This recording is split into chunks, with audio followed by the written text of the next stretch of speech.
Hello and welcome to Car Dealer Live. My name is James Batchelor and today we're talking about how you can maximize the value of every single visitor to your website by investing in the way your cars and your stock are presented. Now on the show today we've got GardX Advantage Spincar, and to discuss this topic a little bit more is Billy Cooten, Director of GardX Advantage, and Ben Cooper, EMEA Director of Spincar. Gentlemen, can we just start with what Spincar is, how you work in the industry, and specifically how you work in the UK, because it's a global operation, really, isn't it? The Spincar brand. Yeah, no, thanks, James. Let me take that first one. So thanks for the introduction there. And before anyone else says it, yes, this is Bill and Ben. So I'll get the gag in before anyone else does on that one. I hadn't sussed that at all, but thank you. So yeah, as James says, I'm responsible for Spincar's international business.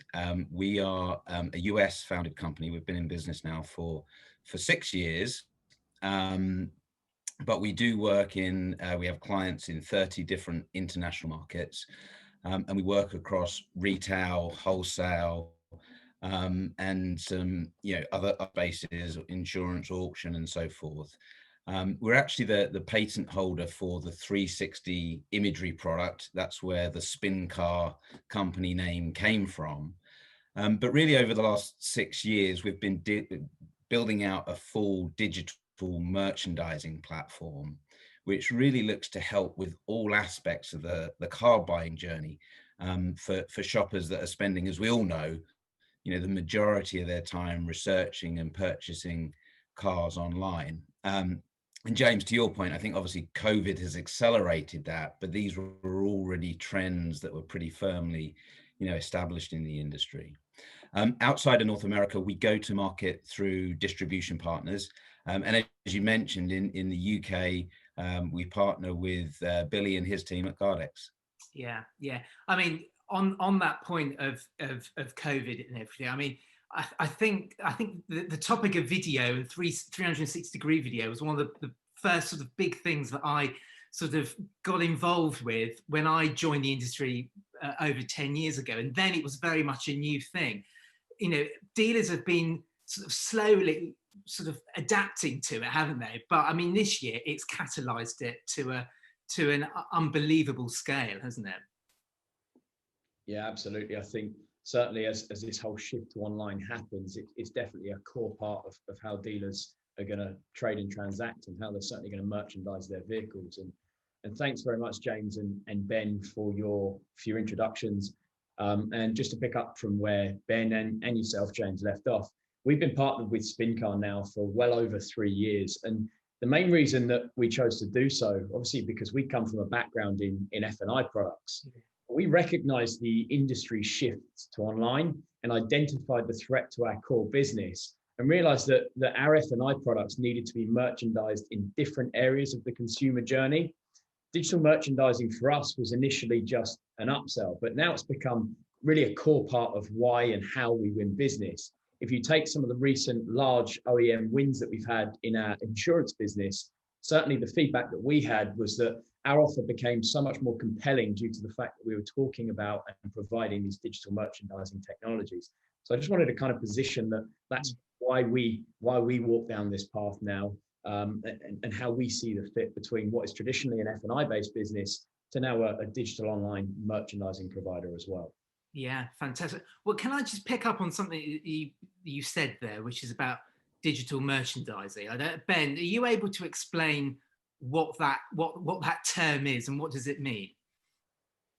Yeah, no, absolutely. I think obviously there's a lot of press at the moment around digital retailing, and digital retailing, at least how I think about it, is right at the bottom of the funnel. It's the outcome, it's the buy button, it's all those parts of the digital experience that are about facilitating the transaction. But if we think about the consumer journey, to actually get to a point where customers feel comfortable at scale transacting online, you've got to give them all the information that they need to make that kind of purchase. As you know, this is probably for most people at least, the second most expensive thing that they'll buy. And to make that decision online, they have to be able to feel comfortable that they've got all the information to do that.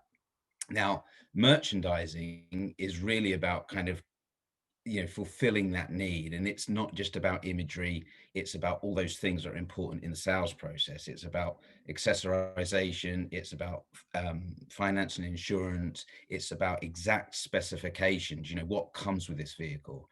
And Billy mentioned this before, the buying experience with new cars, there's beautiful merchandising techniques around that. You get all these kind of cool technologies around virtual reality, augmented reality, new car configurators.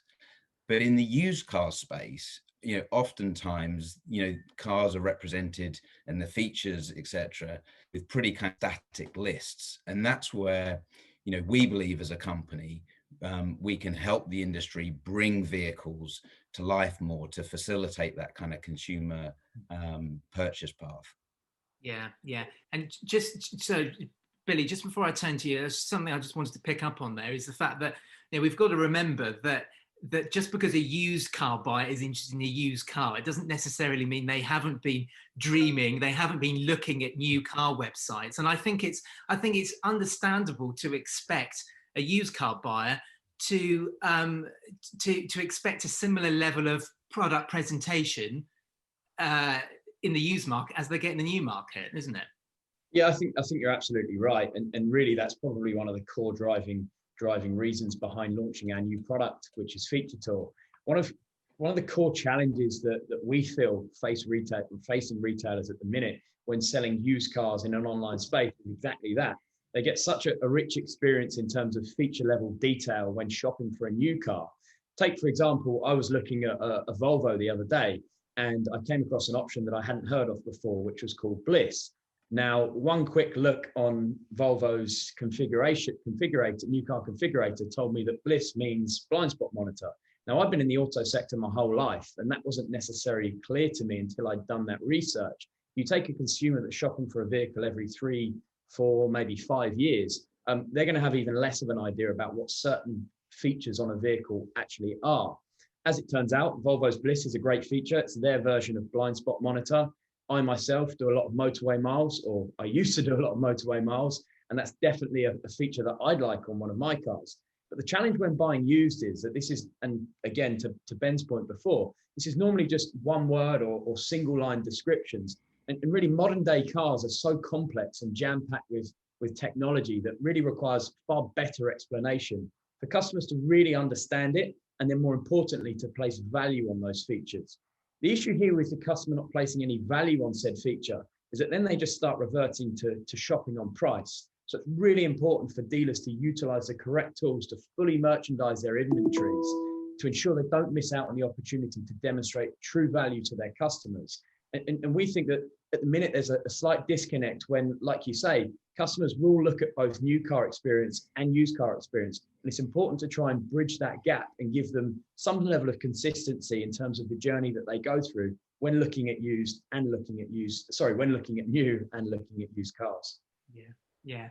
And I mean, it's only a thing that's going to potentially get worse, isn't it? I mean, the level of standard equipment, of safety equipment, is growing all the time, isn't it? Because a lot of newer cars have got to have lots of safety systems, and there's all sorts of different acronyms which they've got to use to get through the safety process, to get the top marks in crash tests. And of course, these cars filter down to the used market, and the used car buyer can be very bewildered at times about all of this stuff, can't they? So, Ben, can I just turn to you now? About 360-degree imagery. Now, there are lots of companies that offer a similar level, similar feature. What differentiates your product? Yeah, no, it's a good question, because you're right. I think there's a lot of companies that have imagery based products. And when Spincar was founded 6 years ago, I think that before my time in the company, I think the founders looked at the car buying journey from an imagery perspective, right? You could go online and you can buy a pair of jeans or a shirt, and you can have a much more kind of interactive experience discovering like product than you could in the automotive sector. But the path to purchase in automotive is much more complicated than buying a pair of jeans or a shirt. You know, there's many other considerations. So whilst 360 and imagery is a core part of what we do, it is only one part of merchandising, you know. And I think probably, to answer your question, James, from a differentiation perspective, where we've evolved the product set to take into account things as Billy outlined, with you know the ability to merchandise features, to explain features, so dealers don't suffer from margin compression in negotiation, the ability to kind of explain the finance and insurance products, which are often kind of, you know, hugely important part of the kind of the used car profitability operation. You know, we're looking at the kind of car buying journey from kind of start to finish, if you will, and building out a suite of tools to essentially kind of, as I say, hopefully, you know, support our clients in terms of how they bring those cars to market. And you know, one of the other things that I think differentiates us within all of those kind of interactions that we see, there's a huge data asset that gives off, that we can then kind of further leverage around kind of nurturing leads throughout the funnel. Brilliant. Okay, Billy. I mean, the same thing to you, really. I mean, how have you found that the product is different from other competitors? Yeah, really good point, and thanks for the question. And just really to add on what Ben's already gone through, we've continued to build on our core imagery products specifically for the UK market. So in addition to Spin, our clients use things like damage tagging functionality, which enables you to bring transparency to vehicle defects. That might be small cosmetic repairs that are required. That may be more larger accident damage, that kind of stuff. Especially important in the auction sector. Very important to be clear and transparent with customers when buying from auction online. We've introduced tools like automated background removal, background replacement within static images, which is great to ensure things like busy forecourts and people walking in the background don't detract from the vehicle, but also things like OEM specific image guidelines. Really important that for a dealer to maintain consistency through those image sets. One of the other things that we think is key to remember in embedding 360 within a retail operation, and certainly what we feel is a differentiator from a GardX side of things, is that it's often a large process change to embed a new imagery solution within a dealership. One of the core competencies at GardX has always been about managing and training for process change within a dealership. Traditionally, yes, that's been to sell more F&I based products, but we think it lends itself perfectly to embedding ourselves into a retail operation to train for things like Spincar 360. And so really that's just been added as an extension to that. And we feel that's a critical factor in getting the best quality output out of the technology, but also what we feel differentiates us and our offering.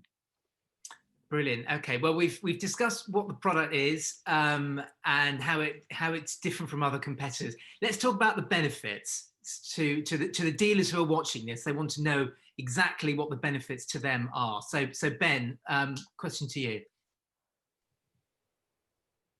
Yeah, and I think we think of this in terms of two levels. There's the kind of the individual products that we bring to market, 360 feature tool.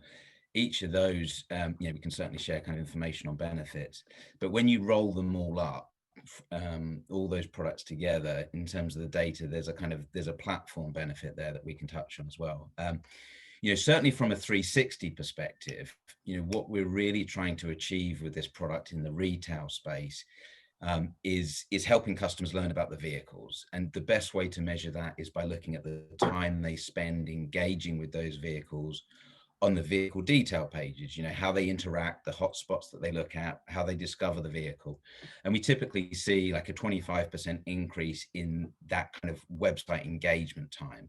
As a consequence of that, we see up to kind of like a 30% lift in conversion rate. And when we talk about conversion rate, that's form fills, it's lead submissions, engagement with kind of finance tools, calculators, all those other things that exist on the dealer's websites, kind of, help the customer go to that kind of next step, if you will. As part of what we do, obviously, not just putting kind of product onto the actual dealer websites, we also put it onto the aggregator or the classified listing websites as well. And we've run A/B tests, across multiple different markets where we see kind of a 70% up to a 70% lift in lead submission rate from those environments as well. And anything up to a 6%, 37% click out from the classified site onto the dealer site. So it's taking that shopper through the purchase funnel. They're learning on the classified site, and then they're moving through more efficiently into the dealer environment. As it relates to the auction space, I think the KPIs are a little bit different. Obviously, it's a similar, the audience is primarily a kind of a business audience, dealers buying from auctions. But what we're trying to achieve is the same thing, as Billy said, bring in transparency to the vehicles. And as a consequence of that, we're seeing kind of 20% lift in bids per vehicle, and that obviously increases the prices that we achieve, or the prices that the auction achieves for each piece of stock. So I think a big bucket of benefits around 360 is customers. This is what customers expect. There's other industries, the Amazons, the Apples world, that have kind of raised the bar on the online consumer experience, and that's our industry challenge to do the same in automotive. The other bucket of benefit with imagery that I would kind of point to is around operational process. So the ability to capture imagery of vehicles and have that imagery on your website or on the classified site, within 15, 20 minutes can be a huge benefit for many dealers, especially where there's kind of, you've got cars that are retail ready, but they're not being marketed online for maybe 4, 5, 6 days. The holding costs associated with a car that's not being marketed are significant. So that's just a few of the things around the 360 benefits. Yeah, and to add to that, I think with our feature to our F&I products, we've also been able to demonstrate true value to dealers and true benefit, to tangible benefit to dealers. We've been in the F&I space now for 17 years. And one thing that's always been clear and has remained consistent throughout that whole 17-year period is that the earlier in the sales journey an F&I product can be introduced, the more likely a consumer is to buy said F&I product. The challenge that we recognize in today's online market is that oftentimes that the consumer sometimes doesn't find out or hear about those products until right at the end of the buying journey, which is just far too late. They've been online, they've selected multiple different cars, they've made their way through various different classifieds, dealer websites, OEM websites, and they've really funneled their thought process down to maybe 2 or 3 vehicles. And they've had no exposure to the F&I products that specific dealer sells until right at the end of the buying journey, when they've decided on the vehicle, they've organized their finance, and they're starting to engage with the dealer. In order for dealers to protect these margins, which we know that in today's market, and in most cases, they are heavily reliant upon, it's really important for them to move the introduction of these products up the funnel to the initial research phase. The one showroom that will always remain open is the digital showroom. And I think certainly the last few months, what we've been through with COVID has definitely proved that. So we're doing everything that we can to optimize that and maximize the leads that it drives to our clients, and giving them the tools to ensure that they can present these products to their consumers far earlier in that sales journey.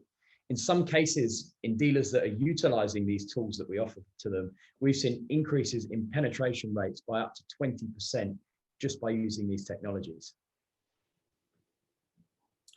Fantastic. Okay. Is there anything else you'd like to add, Ben, on that precise point? I think the only thing I'd add on that is, like, as I said right at the start of that piece, is like each of these products have their own individual benefits, if you will. They're each tackling a kind of part of that purchase journey, but consumers are leaving their digital footprint, if you will, all over these retailers' websites. And so, a huge focus for us as a company is making sure that we're capturing that data and we're funneling it through, whether that's through to the call center operation, whether that's through to any other techniques where the dealers are kind of reaching out to customers, to make sure that there's a kind of really strong connection between that online experience and then what goes on, you know, offline in terms of that purchase journey. It's really about nurturing that shopper as they move through their shopping experience. Yeah. No, I think the fascinating thing coming from this discussion is it's this real shift in the idea that a customer looking at a car online, you know, that advert for the car, you know, gone are the days of the advert just being that advert repeated online as opposed to being in print. It's a proper online consumer journey now, and effectively customers are online shoppers, aren't they? And it's this mentality that we've got to shift to, that this is a proper online experience and it's not just an advert that's slung up on the website, is it? So fascinating. Okay, well, let's talk a little bit more about the car shopper. What do you think what more can be done online to meet the needs of the car shopper, Ben? Yeah, and I think that's a question really, because it's, you know, we kind of as an industry often approach things from a system perspective and how we kind of segment things between sales and after sales. But the reality is, I think for all industries, we're looking at how we service the customer through their life cycle. And, you know, pre-COVID, you know, 70 to 80% of the car buying experience was online. And, you know, as we've talked about today, that's only just been accelerated because of, you know, the pandemic and, you know, unfortunately probably the months to come on this as well for all of us. So the opportunity that I see is to kind of to bridge some of these disconnects. You know, if the customer is completing all of that, you know, pre-discovery, all that research, their understanding about the car, their understanding about the features, the F&I, when they do walk into a dealership or pick up a phone, like the customer doesn't want to start from square one again. And there's a huge opportunity for us as an industry to join the dots on that online experience and the offline experience and make the car buying journey, you know, what it should be, a pleasure. You know, we see so much research around, you know, the challenges that consumers face, but we're seeing all these data signals, and where we can harness those, there's some really interesting kind of tactical ways that we can help retailers to help shoppers. And ultimately, I think that's, you know, that's the kind of goal of Spincar and what we're trying to do. Yeah. Billy, over to you.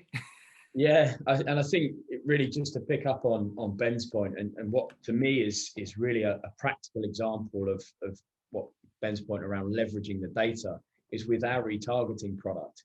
We all know how much money dealers and time dealers invest in driving people to their websites, but oftentimes they're doing little to nurture that traffic.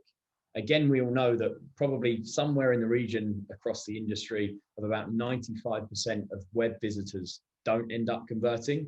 But we also know that from a consumer's perspective, buying a car is a really considered purchase. As Ben mentioned earlier on, you know, it's the second largest purchase that someone will make. So it is a very considered purchase. Given the fact that we collect a lot of that front end data on a consumer from the second they arrive on a dealer's website, we're able to really intelligently retarget that customer based on their behavior on the website and help our retailers bring those high intending shoppers back to the site, which I think is good for both the consumer and the retailer, because consumers can be overwhelmed by when searching for a vehicle, that they've got so much access to a whole wealth of different vehicles out there now, and they find one that they're interested in, or they're not necessarily quite sure what they're interested in. But a lot of those data signals that they can give to us on a website then makes it our job to provide the right tools to bring that consumer back and put them into a vehicle that they are genuinely interested in and fits their current requirements. Yeah, fantastic. Well, I think we're going to have to leave it there for today, I'm afraid. For dealers who want to find out a little bit more, we'll put the contact details in the story where this video is going to be hosted. But thank you, gentlemen. That was a really interesting discussion. So thank you very much for coming on. Thank you. Thanks very much for your time. Thanks, James. Thank you. Well, if you'd like to be involved in a Car Dealer Live just like this one, then please do email me, james.batchelor@blackballmedia.co.uk. But for today, thanks very much for watching indeed, and see you soon.